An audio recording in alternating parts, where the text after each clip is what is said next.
Bonjour tout le monde, on se retrouve pour notre poème du vendredi et j'ai choisi aujourd'hui de vous lire un poème de Dylan Thomas qui est un poète gallois du pays de Galles de la première moitié du XXe siècle. J'en profite pour remercier toutes les personnes qui m'envoient des poèmes ou qui me recommandent des auteurs. Dylan Thomas, je ne le connaissais pas il y a 2 semaines et j'ai découvert sa poésie avec le bonheur de pouvoir retourner dans ma librairie préférée pour pouvoir me procurer de nouveaux recueils. Donc merci encore et continuez, s'il vous plaît. Alors, j'ai choisi un poème qui m'a beaucoup frappé. En fait, la poésie de Dylan Thomas, je trouve qu'elle a quelque chose de très unique. Euh,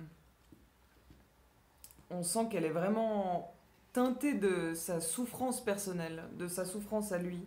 Et en même temps, ce qui est très étrange, c'est qu'il y a quelque chose de très très universel et de très collectif et de presque archétypal. Et j'ai lu ce poème et je ne sais pas pourquoi il m'a frappé et vraiment je ne sais pas quoi en dire quand j'arrive à la fin, j'y comprends rien. Et en même temps, bah, ça me fait vraiment quelque chose. Donc voilà, je trouvais que c'était un bon exemple. Voilà, on parlait beaucoup au début du confinement dans les vidéos de poésie. Je vous parlais beaucoup du fait que, voilà, écouter un poème, lire un poème, c'est aussi le laisser justement à sa dimension plus large,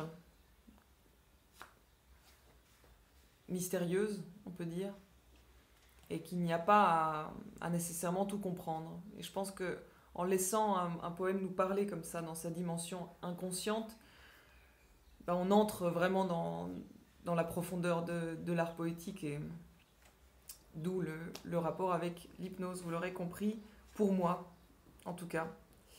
Et donc voilà, donc je vais vous lire un poème qui s'appelle Printemps sacré. Alors on y va.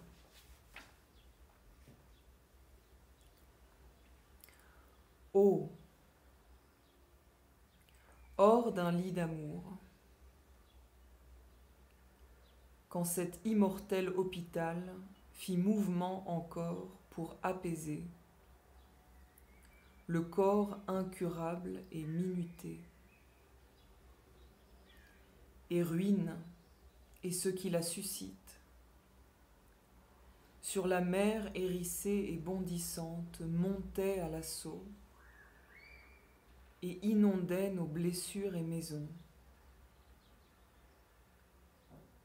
Je me lève pour saluer la guerre que je n'ai pas à cœur, sinon par cette unique ténèbre qui me donne la lumière. Je cherche confesseur et miroir plus avisé, mais en vain. Nul ne resplendira après la nuit qui lapida le Dieu. Et je suis frappé, aussi solitaire qu'un artisan sacré, par le soleil.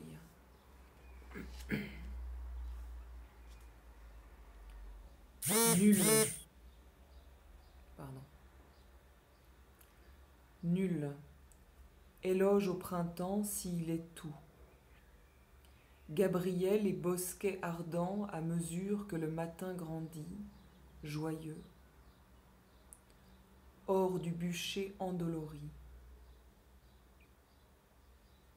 Et le morne pleur de la multitude s'affroidit sur le mur en larmes. Mon père le soleil, prodigue se levant, son carquois chargé d'enfants de pur feu. Mais béni soit la grêle et le cataclysme, qui à nouveau bouleverse le calme. Unique certitude, se lever pour chanter. Solitaire, dans la cosse de la maison de l'homme, et la mère et chancelante maison du printemps sacré. Ne fût-ce que pour une dernière fois.